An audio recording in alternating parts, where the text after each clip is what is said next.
Happy Monday. I hope you're doing well. Hope you had a fabulous weekend. Kelly Dunlap here, lifestyle and nutrition coach, and wanted to talk about your workout frequency, intensity, the time, and the type. So we're going to talk about the FITT principle today. And I worded it in a way that wasn't under the FITT, but that's what we're going to talk about is the FITT principle, which is frequency, intensity, how long, and what type is best for you. And I think that that is where a lot of times people get confused. There's so much information out there, and people get easily confused because nobody knows what to follow. So good morning, or good afternoon, actually, rather. I have to share a story. You will laugh, actually. I kind of had a little bit of a rough night with all of my kids, and they're sleeping. And first it was this one getting up and trying to sneak some birthday cake, and this one not going to sleep, and then this one crying and, puking up cottage cheese looking stuff, and I'm just like, what is going on? It's a crazy freak show. So I'm used to getting at least 8 to 9 hours of sleep. And last night I was so excited because I was thinking, oh yes, I can get a good solid 9 hours. Well, that didn't happen, let me tell you.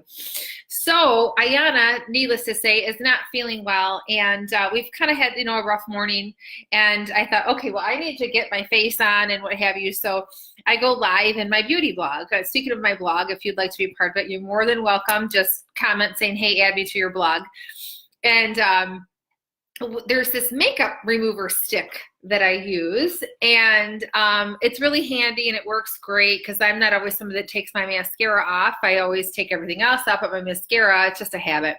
Probably not a great habit, but so I'm talking and I'm doing my thing, and all of a sudden I realize that was not my makeup remover stick. It was my highlighter, like a luminizer, and it was white.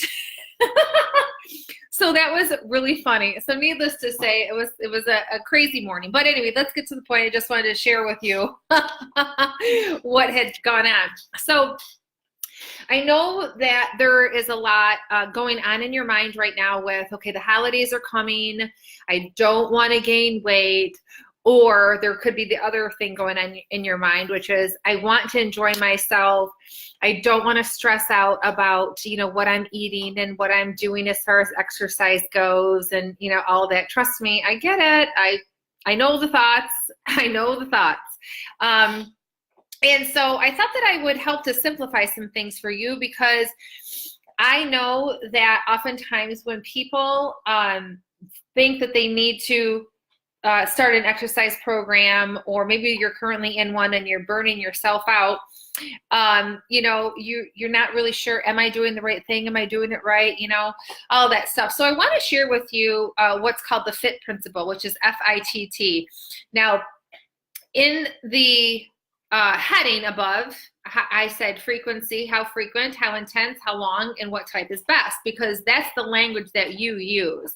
Now, if I were to say, hey, let's talk about the FITT principle, you'd be like, what the hell is that? So the FITT principle is something that is, it's known amongst people in the fitness industry and the wellness industry. And so I thought, well, I'm just going to put it in your terms. So let's talk about the FITT principle, and we'll talk about the frequency first. And actually, I do talk about this in great length, and I have an upcoming ebook that's going to be coming out soon, so keep your eye out for that. Lots of really good information in there. I put my heart and soul into that. But frequency. So here's the thing. First and foremost, what you have to think about is you. You have to always think about what fits into your lifestyle, what is conducive to your lifestyle, what is not going to create stress, what is not going to cause you to be exhausted and trying to put all these days of exercise in. And one big tip that I can give you is never sacrifice sleep for exercise, ever.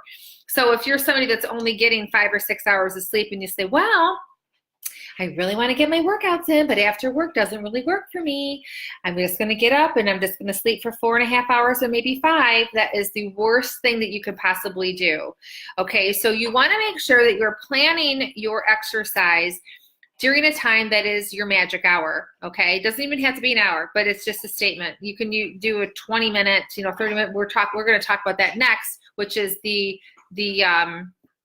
intensity and the time of it. Okay.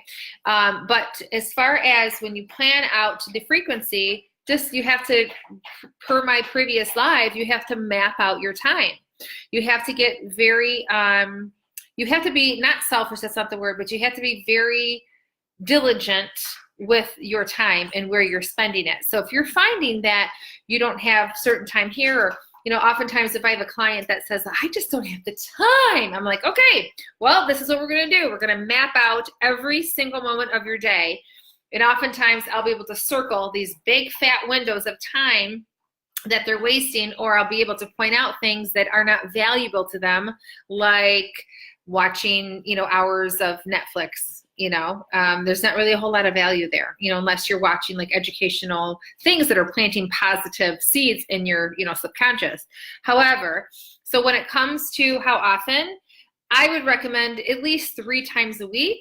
But if you can't get the 3 times in, it's nothing to stress about. But you want to map that week out, and you want to make sure that it is flowing and it is a positive thing in your life, so that it's not like, oh my gosh, I got to try and squeeze this workout in. Now I'm stressing out about it. So that's a really important factor as far as the intensity goes. So this is also very important. It depends on what your goal is. And, your average person doesn't want to know a whole lot about the science behind things, and the average person just wants results. Give it to me now, like give it to me yesterday, right? That's what most people desire, is they just want to have it now. Let me just tell you too, when it comes to results, let's just talk about this for a second. If you work out 3 or 4 times in a week, don't expect to see the scale changing right away. I hear that and see that often.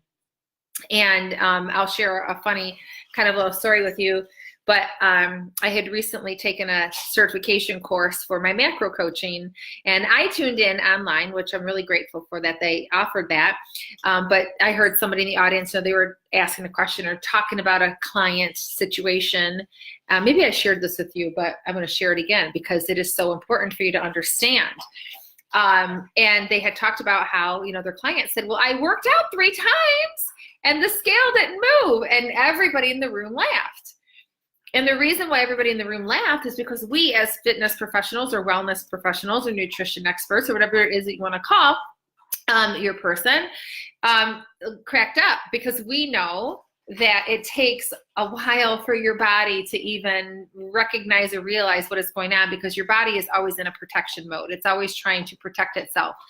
And so, when you create this exercise routine, you have to understand that it's going to take some time. So don't look at the scale as something that is going to change right away. It takes sometimes weeks at a time. Okay.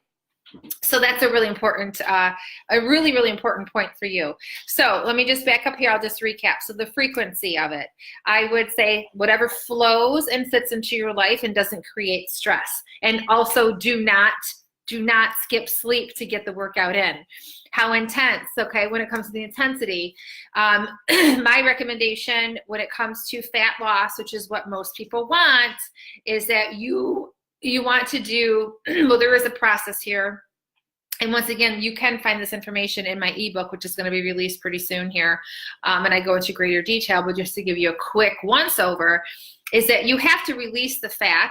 Then the fat needs to be delivered to the muscle to be burned, to be burned off at that point. So there is this whole process to it. So you've got the release, you've got the delivery, and then you have to have it, it needs to get burned. So there is a process. But my recommendation would be like a HIIT type of exercise, and that is high intensity, high interval intensity training. And so that would be, for an example of a 30-second interval and with like a 15-second break, or a 45-second, which is kind of high. 45 seconds. I mean, that's good, but 45-second with a 15-second rest, or a 20-second working period with a 15-second rest, that kind of thing. And actually my Power of 3 program, which is coming out, is going to represent that style of exercise. And the cool thing is that I do a lot of demonstration for you if you're kind of new in that arena with regard to what is this exercise and what is that. I'm actually really excited about that whole exercise piece that I put into that program, because it will help people get into the creative outlet as well, because you can kind of pick and choose different exercises and put them together. It's kind of cool. So high intensity interval training. And so when you get into kind of like the science behind things, as well, just that you can understand this, is that, you know, when you want to go hard on something, you want to just really hit it hard, because in the beginning you have something that your body creates as ATP, and it only lasts for a short amount of time.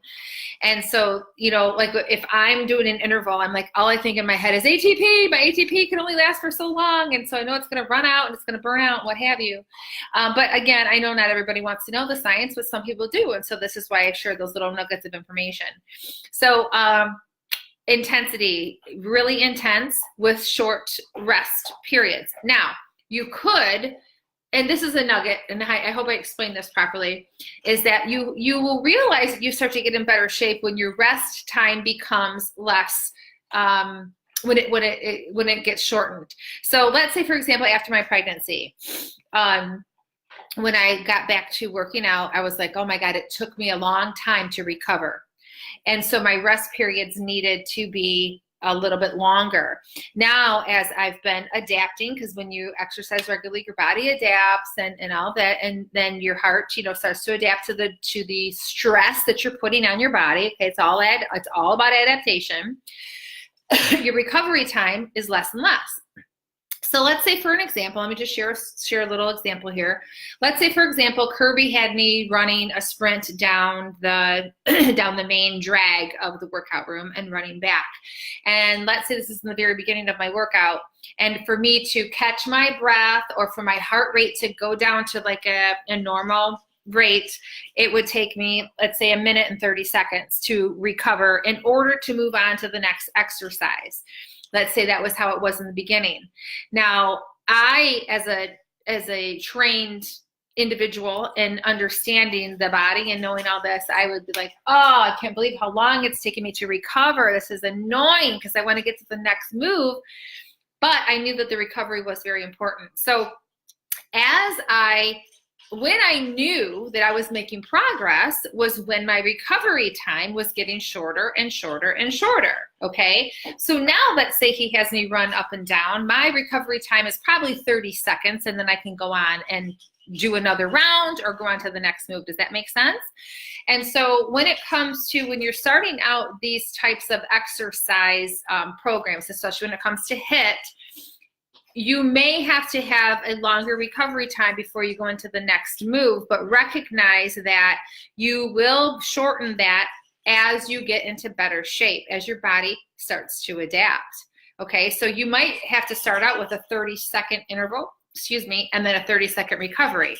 And then as you get in better shape, you might do, 30 seconds of an interval and 25-second rest. And then it gets shorter and shorter.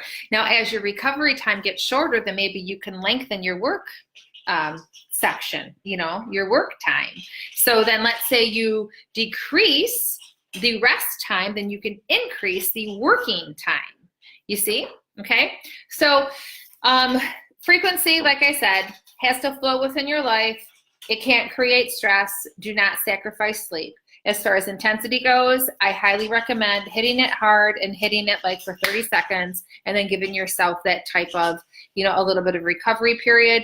But intensity is what it's all about, okay? And then how long, okay? So again, this all falls under the FITT, frequency, intensity, time, and type principle is what I'm referring to, okay? So how long? Now, most people think I have to work out for at least 2 hours and da-da-da. But let me just give you a tip. Whatever it is that you are putting in, you have to maintain. Okay? So if you start an exercise program that is 2 hours a day, then you need to make sure that you can accommodate that forever. Because when you stop doing that, then your body, it expects it. Then you are going to you could fall back. As you see what I'm saying? So make sure, again, that this is an amount of time that is conducive to your life, to your schedule, and that it's something that is maintainable. And that's the thing, is that I want you to start thinking in terms of long term and not just like short term, I need that scale to move. So this is all about your lifestyle and what fits into your lifestyle and what is going to be maintainable. So if somebody starts running 5 miles a day and then they're like, running 5 miles so 7 days a week, I mean, that's not maintainable. That is something that is, unrealistic. That is something that is a very short term and something that you have to really keep in mind. Okay. All right. So how long you could do an effective workout in 20 minutes, and that's where that intensity comes in. Okay. So sometimes if I just have 20 minutes or if I just have maybe even 10 minutes, like on Saturday, I was, I had a really jam-packed schedule and I literally just had 10 minutes. And I thought, well, I'm just going to go on the treadmill and just do a quick 10-minute. I got a little sweaty. I got a little bit breathless. My blood got moving. My energy was flowing. My mom was here and she goes, boy, that was quick. And I was like, well, that's really A, all I had time for. And B, I just wanted to kind of get the muscles moving and just to kind of get my energy up and going. Okay. But I would say on average, your workouts, could be anywhere from 20 minutes to 90 minutes. It just kind of depends. Or you can fit those different workouts or different timing of workouts throughout the week. So let's say, for example, you do maybe 30 minutes of weights one day. And then another day you might do an hour of spinning. And then the next day you might do weights and cardio, and that's a 90-minute.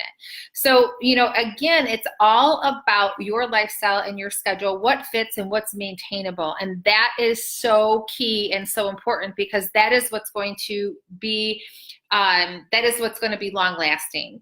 And that's what you have to always ask yourself, is what I am putting in and implementing something that I can maintain, something that I enjoy, and something that I want to continue to do?